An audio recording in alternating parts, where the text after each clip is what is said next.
Everyone. आज है 17 सितंबर और आज दृष्टि का all India open mock test for prelim 2024 का एग्ज़ाम था। तो कुछ बच्चों ने मुझे मैसेज किया कि सर इसका सॉल्यूशन बता दीजिए, क्योंकि आज ही एग्ज़ाम हुआ है तो अभी आंसर की नहीं आए और वो लोग जो कि हमसे जुड़े हुए उन तक ये सूचना पहुंचाना मेरा फ़र्ज़ था। तो मैंने सोचा कि क्यों ना इसको सॉल्यूशन के साथ सॉल्व किया जाए और आप सबके साथ शेयर किया जाए। तो चलिए बिना किसी देरी के देखते हैं कि किस तरह के क्वेश्चंस आए हैं और हमें अपनी स्ट्रेटजी को किस तरह से मेंटेन करके चलना है।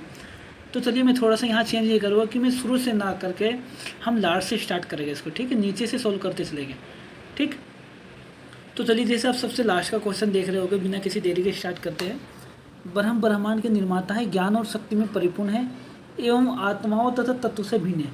ये किसका सिद्धांत है? बेसिकली भारतीय दर्शन में की मूल मान्यताओं में से एक को दर्शाता है। किसको दर्शाता है? तो ये रामानुजाचार्य का जो दर्शन है विशिष्ट द्वैतवाद, उनको दर्शाता है, ठीक है। अब यहीं से देखो पीरी का जो PYQ है ना, वो इसीलिए इम्पोर्टेंट हो जाते हैं और जो क्लास टेस्ट है या जो भी मॉक टेस्ट आप लगाते हो इसलिए इम्पोर्टेंट हो जाते हैं, क्योंकि उनसे हम क्या करते हैं कि एनालिसिस कर सकते हैं और पता चला सकते हैं कि हमें किन फैक्टर्स पे काम करना है। और एक क्वेश्चन हमें सिर्फ एक वीकनेस नहीं बताता, वो 4 से 5 वीकनेस बताता है। लाइक यहाँ आप देख सकते हो कि निम्बार्क है, तो जिसको पता है वो यहाँ से सोल्व कर सकते हैं कि मैं निम्बार्क का क्या है, कौन सा दर्शन है, देवता द्वैतवाद। वल्लभाचार्य है, इनका कौन सा दर्शन है, वो है शुद्ध द्वैतवाद। और ये माधवाचार्य, इनका कौन सा दर्शन है, वो है द्वैतवाद। तो ऐसे अगर एनालिसिस करें, इससे पता चलता है कि हमारी तैयारी की जो एक्यूरेसी है वो कितनी है और हमारी परफॉर्मेंस कितनी है, ठीक है। तो पहला क्वेश्चन क्लियर है। दूसरा मैं थोड़ी स्पीड ज़्यादा रखूँगा क्योंकि 100 क्वेश्चन से तो बहुत टाइम लगेगा, इसलिए हम स्पीड को थोड़ा ज़्यादा रखेंगे, ठीक है। और अगर उसमें कहीं कोई गलती हो जाती है, अक्सर मुझसे हो जाती है, तो आप मुझे कमेंट सेक्शन में बता सकते हैं। तो चलिए 99 क्वेश्चन देख लेते हैं। बराक नदी के संदर्भ में निम्न कथनों पर विचार कीजिए। बराक नदी म्यांमार की चिंडी नदी की सहायक नदी जो पूर्व को प्रवाहित होते हुए भारत के मणिपुर राज्य में प्रवेश करती है। तो देखो बराक नदी जो पहला जो ऑप्शन है ये बेसिकली गलत हो जाएगा। गलत इसलिए हो जाएगा कि ये चिंडी नदी की सहायक नदी नहीं है, ठीक है। बराक नदी असम के आसपास है और ये कुशियारा और सुरमा जो इसकी सहायक नदियाँ हैं। अभी अभी भारत ने MOU किया है इसके साथ, बांग्लादेश के साथ मिलके, ठीक है, क्योंकि बांग्लादेश तक जाती है, ठीक।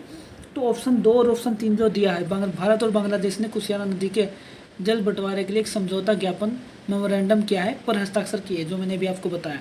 GRC की 38वीं मीटिंग में ये चीज़ हुई है, ठीक है। तो क्या हो जाएगा? Option B is the right answer. पहला जो ऑप्शन है वो गलत हो जाएगा और ये दोनों ऑप्शन सही हो जाएंगे, ठीक। नेक्स्ट चलते हैं। ये है 98। Optical fibre, basically optical fibre होते हैं जो कि ट्रांसफॉर्म करते हैं डाटा या इन्फॉर्मेशन को, ठीक है। क्या है ऑप्टिकल फाइबर? जो कि ट्रांसफॉर्म करते हैं किसको? डाटा को या फिर इंफॉर्मेशन को। तो option A is the right answer, ठीक है। उसके बाद 97 देख लेते हैं। भारत का समुद्री क्षेत्र बेसलाइन से 200 समुद्री मील। देखो 12 नॉटिकल माइल होता है और 200 नॉटिकल माइल होता है, अगर आपने पढ़ा है। 12 का नॉटिकल माइल होता है 200, ये 200 यहाँ तक हमारा होता है इकोनॉमिक साइक्लोजोन होता है, ठीक है, इकोनॉमिक एक्सक्लूसिव जोन होता है। भारत अन्य समुद्री क्षेत्र में पाए जाने वाले समुद्री धन, खनिज और अन्य मूल्यवान वस्तुओं पर दावा कर सकता है, यहाँ कर सकता है, ठीक है। तो इसका क्या हो जाएगा? Option see the right answer. Next, Bharat की मेज़बानी में G20 की थीम वसुधैव कुटुंबकम कहाँ से ली गई है? तो यह महोपनिषद से ली गई है। कहाँ से ली गई है? महोपनिषद, ठीक है, 96 होगा।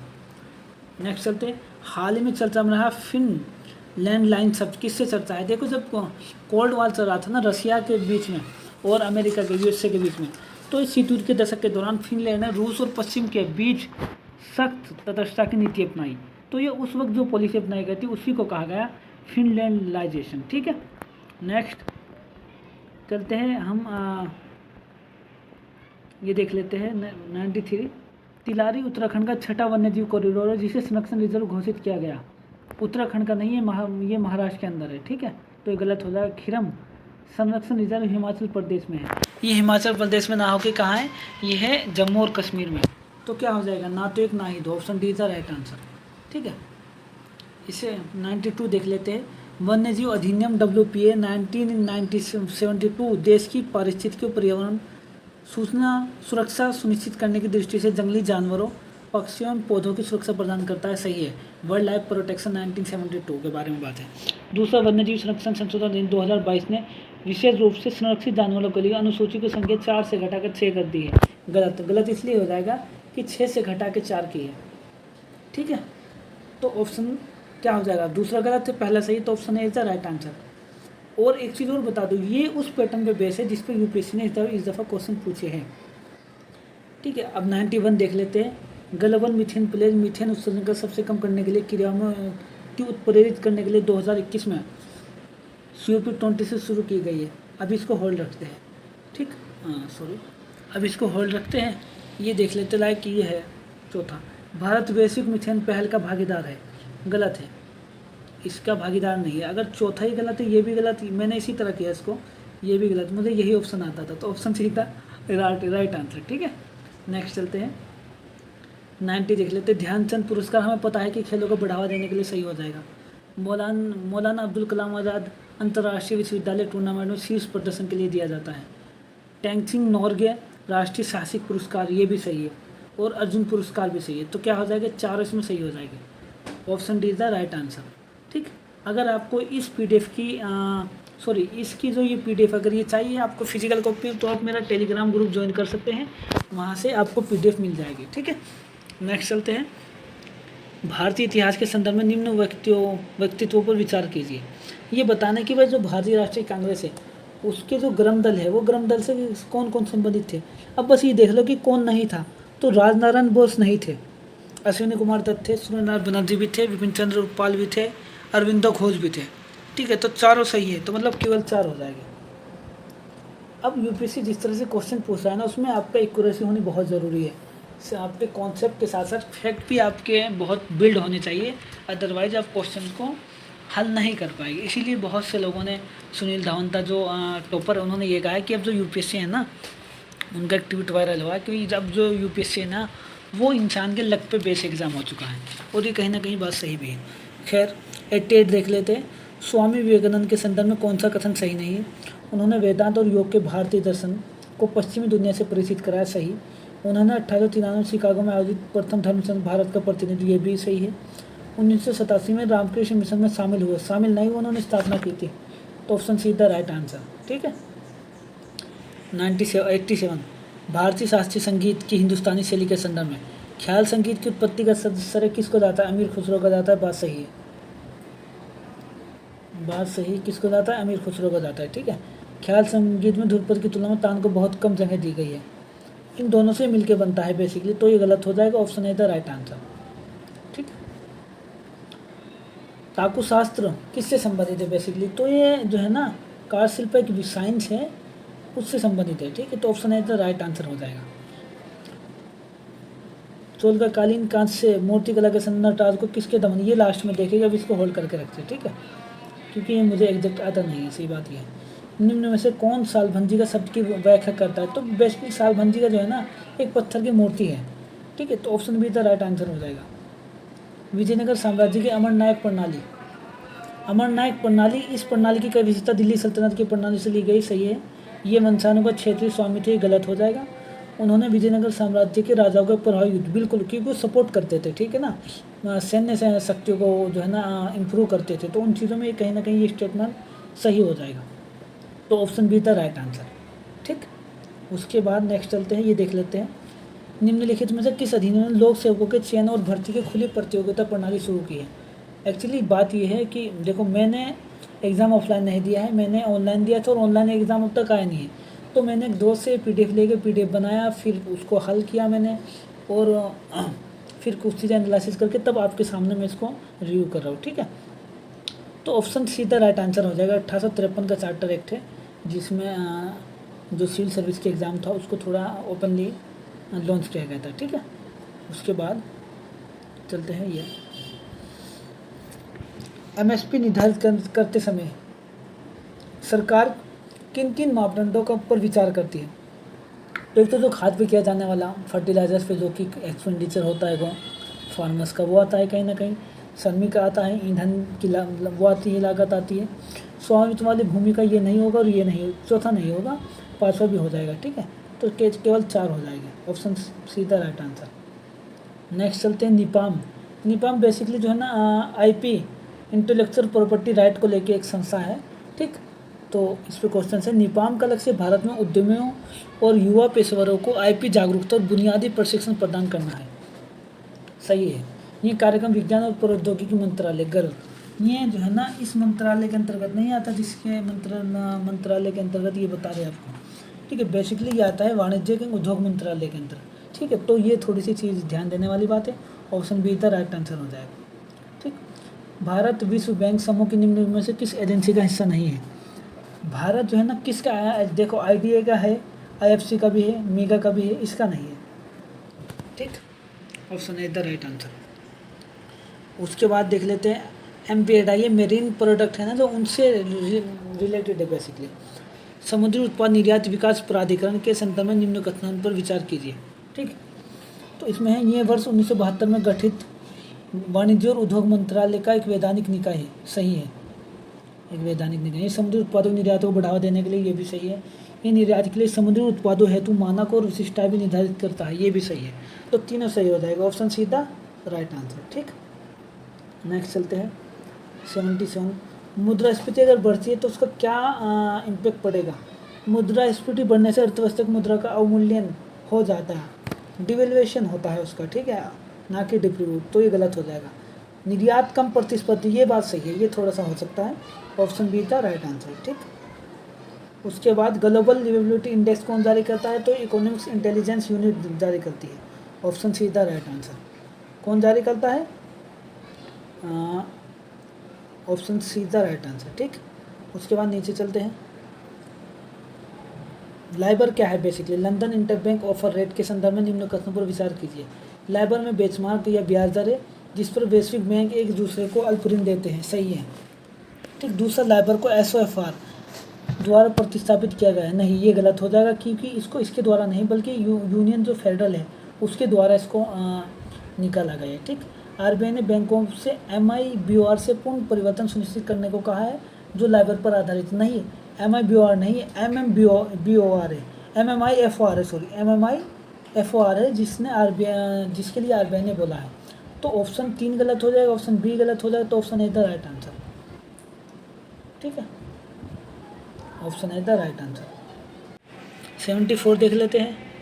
74 में सेवाओं स्थानांतरण आय के प्रवाह के सहित दृश्य, ऑप्शन 2 है अगर कोई भारतीय अमेरिकी कार कंपनी खरीदता है, ऑप्शन 3 है एक चीनी ग्राहक को एक भारतीय कंपनी के शेयर की बिक्री, और ऑप्शन 4 है प्रत्यक्ष विदेशी निवेश, FDI विदेशी संस्थागत निवेश, FII और बाह्य उधार।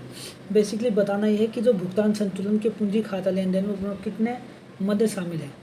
तो मैं आपको बताऊं कि भुगतान संतुलन जो है हमारा, ठीक है, बैलेंस ऑफ पेमेंट BOP है, और जो पूंजी खाता है, ठीक है, कैपिटल आपका जो खाता है, उसमें चारों की चारें सही हो जाएगी। सेवा स्थानांतरण आय आती है उसमें, ये भी आता है, चीनी ग्राहक कोई चीज़ खरीदता है ये भी आएगा, और आपका ये भी आएगा, ठीक है। तो सभी चार की चार, option D is the right answer, ठीक। 74 का डी हो जाएगा। अब देख लेते हैं 73। भारतीय अर्थव्यवस्था के संदर्भ में निम्न कथनों पर विचार कीजिए। पहला है कि भाई राजकोषीय घाटा सरकार के कुल व्यय और उधार सहित कुल प्राप्ति के बीच का अंतर है। देखो यहाँ स्टेटमेंट ध्यान से इसीलिए पढ़ना चाहिए। राजकोषीय घाटा सरकार के कुल व्यय और उधार सहित, नहीं, उधार को छोड़कर है, उधार को छोड़कर कुल प्राप्ति के बीच का अंतर है, ठीक। तो ये चीज़ समझने की, ऑप्शन ए गलत हो जाएगा।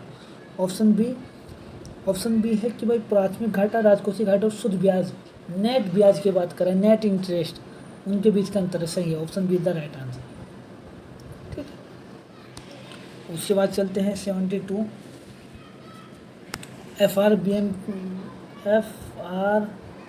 FRBMA पे क्वेश्चन है, ठीक है, राजकोषीय उत्तरदायित्व और बजट प्रबंधन पे है। इसको थोड़ी देर होल्ड करके रखते आगे चलते हैं, ठीक है। जैसा आप ये देख रहे होंगे यहाँ,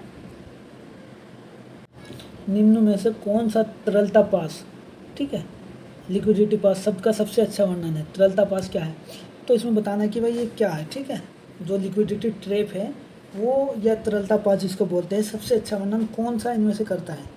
तो बेसिकली जो इसमें है, देखो यहाँ पहला है ऑप्शन है, देखो ऐसी स्थिति जिसमें धन की बढ़ती आपूर्ति के कारण पत्र की कीमतें बढ़ जाती है, गलत हो जाएगा, क्योंकि ये एक ऐसी स्थिति है कि जिसमें लोग इकोनॉमी के अंदर धन को क्या करते हैं कि अपने पास जमा करके रखना पसंद करते हैं, ठीक है। तो बेसिकली वो हमें फाइंड आउट करना है।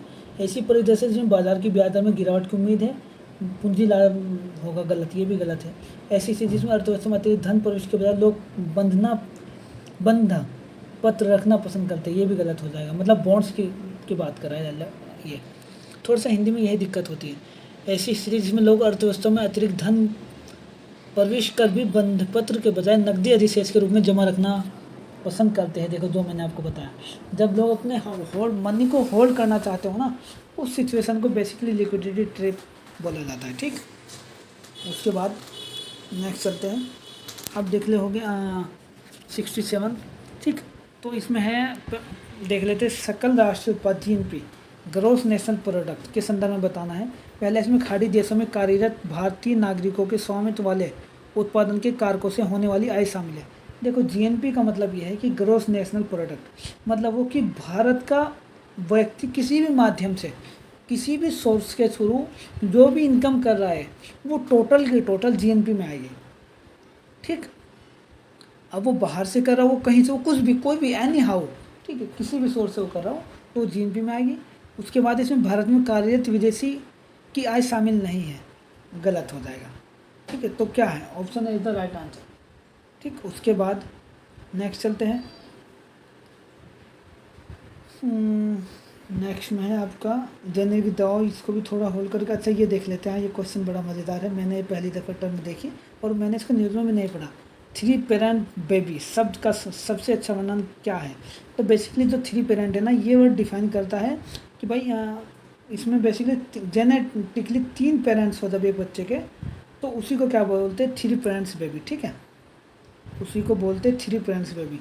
तो ऑप्शन ए पे ही आपको दिख रहा होगा, 3 अलग अलग माता पिता से प्राप्त आनुवंशिक सामग्री के साथ जन्म संतति, यही क्या कहलाता है, 3 पेरेंट्स बेबी का अच्छा वर्णन है। ठीक है, उसके बाद टेम्पो देख लेते हैं कि हाल ही में जो एक वर्ड है टेम्पो के संदर्भ में निम्न कथनों पर विचार कीजिए। तो टेम्पो है ना, ट्रांसफॉर्मेरिक एमिशन मॉनिटरिंग ऑफ पोल्यूशन है बेसिकली।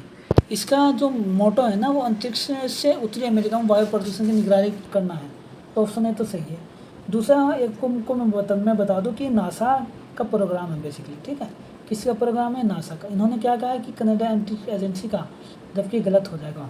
ठीक है, ये नासा का प्रोग्राम है। तीसरा, ये प्रकाश की दृश्यमान और पराबैंगनी तरंग दैर्ध्य के प्रति संवेदनशील है, ये भी सही है।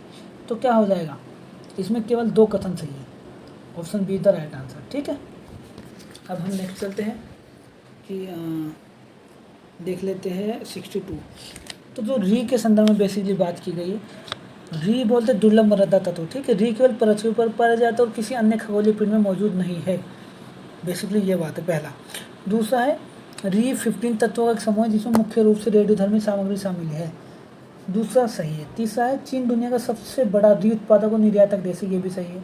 री का उपयोग मुख्य रूप से कृषि और नहीं, परमाणु बेसिकली री में जो है ना, परमाणु के कहीं ना कहीं पार्टिकल्स मिलते हैं, वो सारी चीज़ें मिलती है, वो मिनरल्स मिलते हैं जो कि परमाणु में यूज होते हैं।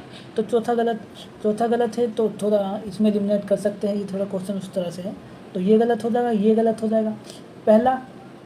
तीसरा कन्फर्म है, चीन इसमें सबसे बड़ा उत्पादक है, तो option B is the right answer हो जाएगा। ठीक है, नेक्स्ट बायो कंप्यूटर क्या है? बायो कंप्यूटर बेसिकली जो बात है ना, बायो कंप्यूटर क्या करता है कि जैविक अणु और प्रणाली को उपयोग करने के लिए इसका उपयोग किया जाता है।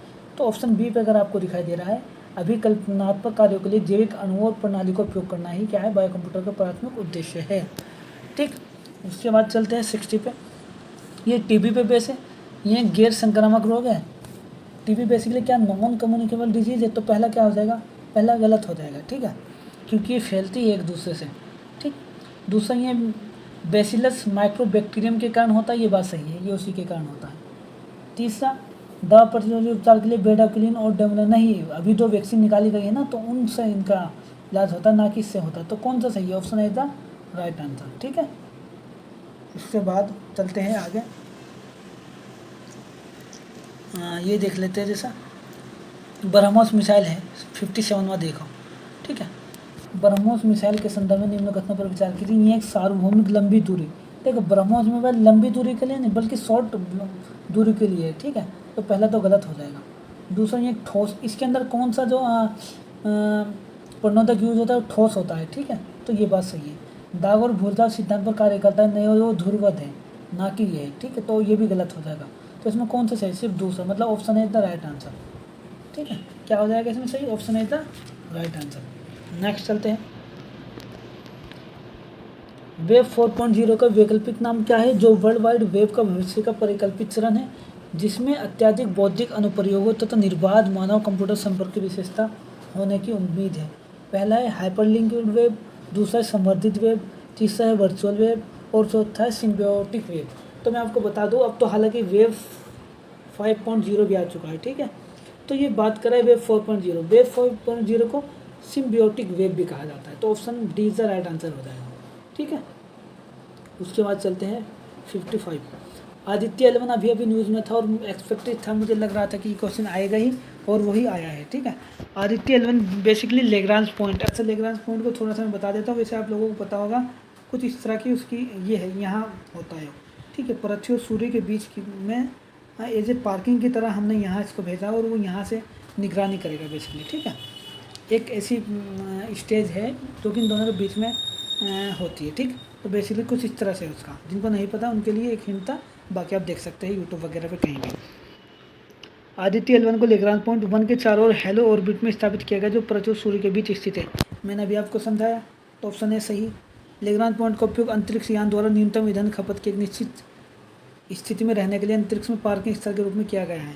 तो कथन एक और कथन दो दोनों सही और व्याख्या भी करता है, तो क्या हो जाएगा? ऑप्शन है द राइट आंसर, ठीक है। और आदित्य L1 को पढ़ लेना, चंद्रयान 3 को पढ़ लेना, जो लोग 2024 में एग्ज़ाम दे रहे, क्योंकि क्वेश्चंस आने की बहुत बहुत ज़्यादा चांस है। इवन इसरो पर भी क्वेश्चंस आएगा आपकी बार, ऐसा लगता है। मेंस में भी आ सकता है 2024 में, और अभी तो खैर मेंस हो ही रहा है, हो सकता है कि इन्हीं में देखने को मिल जाए, वरना 2024 में भी चांस है कि मेंस में आ जाए, ठीक है। उसके बाद देख लेते 53। निम्न में से कौन सी फसल उत्पादन मध्यकालीन भारत में शुरू हुआ था? तो ये देखो, मध्यकालीन में बेसिकली आलू मिर्च वगैरह ये सब चीज़ें थी, बाजरा था, तो मक्का आलू मिर्च ऑप्शन है आपको दिखाई दे रहा है, ऑप्शन है द राइट आंसर हो जाएगा, ठीक। उसके बाद चलते हैं सर 52 पे है। इतिहास के संदर्भ में विचार करना है। पहला है अंग्रेजी, फ्रांसीसी और डचों ने मसूरीपट्टनम में अपने कारखाने स्थापित किए, सही है। अल्फांसो डी अल्बुकर्क में ब्लू वाटर पॉलिसी, ये भी सही है, ठीक है। दूसरा रुडोल्फ एक्विया तथा एंथोनी मोसरस जहांगीर के दरबार में आए थे, कोई कंफर्म नहीं कह सकता मैं, लेकिन मेरे हिसाब से तो दोनों ये तो सही है। तो एक और दो तो है नहीं, इसका ना 3 देख लेते हैं, रुडोल्फ एल्फियो और एंथोनी मसीह जहांगीर के दरबार में आए थे, इसका मुझे कंफर्मेशन नहीं, बाकी आप देख लेना, ठीक है। नेक्स्ट चलते हैं। 16 अगस्त 1940 को प्रत्यक्ष कार्रवाई दिवस घोषित किया गया, बिल्कुल सही। लियाकत अली खान द्वारा मुसलमानों के लिए पृथक नियुक्त, देखो लियाकत अली खान नहीं थे सर, मोहम्मद इकबाल थे जिन्होंने मुसलमानों के लिए पृथक राष्ट्र बनाने की घोषणा, बल्कि लियाकत अली ने तो खाका खींचा था कि इस तरह से चीज़ें होनी चाहिए, ठीक है। आपने लियाकत अली को ज़रूर, क्योंकि जिक्र आता है, टीचर्स बताते हैं, तो लियाकत अली खान ने क्या खाका बनाया था, ना कि उन्होंने घोषणा की थी। तो ये गलत हुआ, तो मतलब क्या हुआ इसमें? इसमें ये हो जाएगा कि भाई कथन एक तो सही है, लेकिन कथन 2 गलत है, तो option see the right answer. आगे चलते हैं। आप देख रहे हो कि भारत की गुफाओं परंपरा के संदर्भ में महाजनक जातक, उमक जातक, मारा विजय निम्नलिखित में से किस गुफा समूह में देखे जा सकते हैं? तो ये अजंता की गुफा है बेसिकली, आंसर क्या आ जाएगा? बी, अजंता की गुफा है, ठीक है। मध्यकालीन शहर मांडू के संबंध में निम्न कथनों पर विचार कीजिए। ये गौरी राजवंश की राजधानी थी, गलत। इसकी स्थापना सुल्तान बाज बहादुर ने की थी, ये भी गलत। मांडू की प्रथम वास्तुकला दिल्ली की संरचनाओं की तरह है, इसमें भी कोई कंफर्मेशन नहीं है, ठीक है। तो बेसिकली इसमें आ जाएगा ऑप्शन डी, कोई भी नहीं, ठीक है। नेक्स्ट चलते हैं। देखो ये देख लेते हैं, फेयंस शब्द की व्याख्या करता है, निम्नलिखित में से कौन सा? फेयंस, FIENC, फेंस इंग्लिश में इसको ऐसा बोला जाता है। तो एक मतलब इसकी एक्सप्लेनेशन क्या है? बेसिकली फैन जो है ना, हड़प्पा सभ्यता के दौरान आभूषण बनाने के लिए उपयोग किया जाने वाला एक प्रकार का अर्ध कीमती पत्थर था। ये बेसिकली NCERT का क्वेश्चन है। कहाँ का क्वेश्चन? NCERT, इसीलिए कहते हैं कि भाई NCERT पढ़नी ज़रूरी होती है। भारतीय इतिहास के संदर्भ में Abdul Razzaq Samarqandi, Francois Bernier, Peter Mundy थे, कौन थे? वे बेसिकली अरबी विद्वान थे, यात्री भी थे लेकिन अरबी विद्वान थे बेसिकली, ठीक है। तो मेरे हिसाब से ऑप्शन सी था राइट आंसर।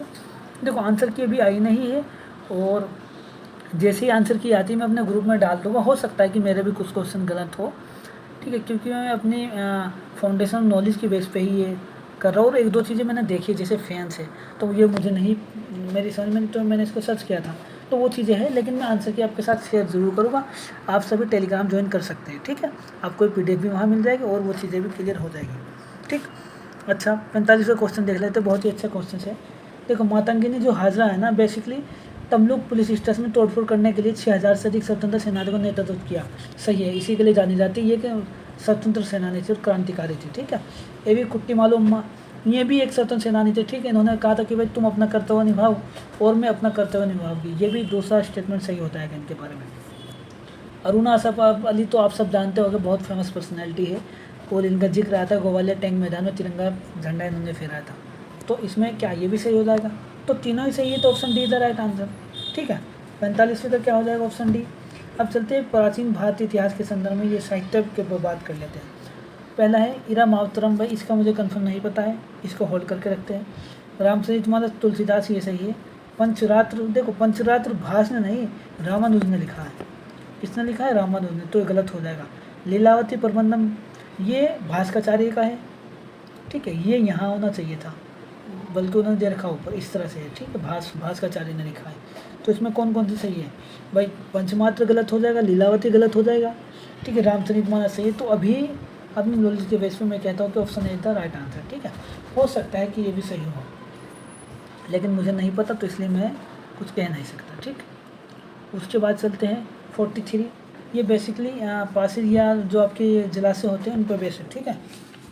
आप देख लोगे जैसे सर, पहला राणा प्रताप सागर किस राज्य में है? बेसिकली हिमाचल प्रदेश में, ना कि बिहार में है, तो ये तो गलत ही हो जाएगा। दूसरा पंचेत मध्य प्रदेश, तिलैया आंध्र प्रदेश, गलत हो जाएगा क्योंकि तिलैया कहाँ है? जम्मू कश्मीर में है, सॉरी झारखंड में है। कहाँ है तिलैया? झारखंड में है, ठीक है। रामानंदम तेलंगाना, ये भी सही, ये गलत हो जाएगा तिलैया क्योंकि झारखंड में है। ये भी गलत हो जाएगा। पंचेत हो सकता है कि उनमें कौन से सही है? केवल एक ही उनमें सही है, ठीक है। नेक्स्ट, एरेका नट उत्पादक राज्य के रूप में जाना जाता है। एरेका बेसिकली सुपारी है, ठीक है। और वो अब इनमें से बताना है कि हमें जो है ना कौन कौन से वो राज्य है जो कि प्रमुख इसके राज्य। तो देखो, एरेका में जो पहला स्थान आता है वो आता है कर्नाटक, दूसरा आता है केरल। तो 2 राज्य ऐसे हैं जो कि इनके रूप में जाने जाते हैं। तो क्या हो जाएगा? केवल 2 राज्य, ऑप्शन बी का राइट आंसर, ठीक है। उसके बाद लो आयस के वितरण के संबंध में है, ये भी देख लेते हैं।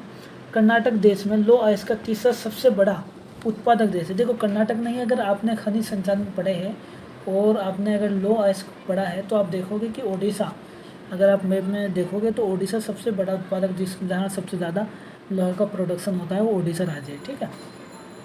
दूसरा है कि भाई झारखंड में लो आयस के 25% भंडार मौजूद है। 25 नहीं, 50% भंडार मौजूद है।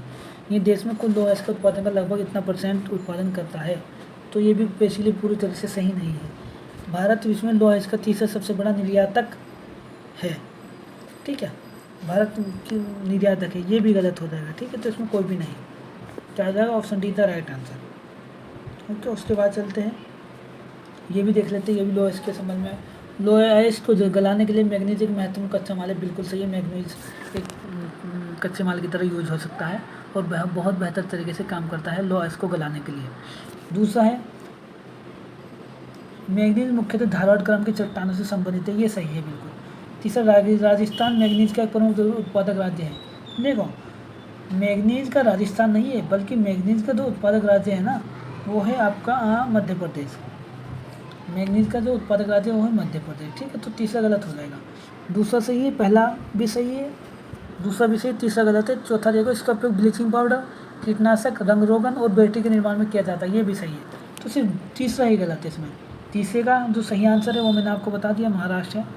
बाकी इसमें 3 गलत, 1 2 4, 1 2 4, option B is the right answer, ठीक है। नेक्स्ट चलते हैं हम, ये देख सकते हो आप, दक्षिणी गोलार्ध में सामान्यतः वर्ष का बड़ा दिन होता है। ऑप्शन ए है दिसंबर माह के दूसरे भाग में, ऑप्शन बी है दिसंबर माह के पहले भाग में, ऑप्शन सी है जून माह के पहले भाग में, और ऑप्शन डी है जून माह के दूसरे भाग में। तो बेसिकली ये है दिसंबर माह के दूसरे भाग में, 22 दिसंबर के आसपास ये होता है, आपको पता भी होगा, ठीक है। तो option A the right answer हो जाएगा, ठीक।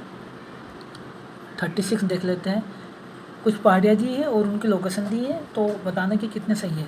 जैसा ये है शेषचलम पहाड़ी कहाँ कौन से राज्य में स्थित है? तो शेषचलम बेसिकली आंध्र प्रदेश में है, हमें पता है। जवादी पहाड़ी कहाँ है? जवादी बेसिकली मध्य प्रदेश में दिया है, लेकिन मध्य प्रदेश में ना होके कहाँ है? तमिलनाडु में है, तो दूसरा गलत हो जाएगा। तीसरा सतमाला पहाड़ी, सबको पता ही होगा, सतमाला तो महाराष्ट्र के अंदर है, ना कि उड़ीसा, तो ये भी गलत। अनायामुडा केरल में है, ये पता ही होगा, बहुत फेमस है। तो 1 और 4, तो मतलब केवल 2 युग्म सही है। Option B is the right answer. ठीक, 35 देख लेते हैं। कोची बंदरगाह भारत का पहला टर्मिनल ट्रांसफर, सही बात है। किस लिए प्रसिद्ध है? बेसिकली ये पूछा है।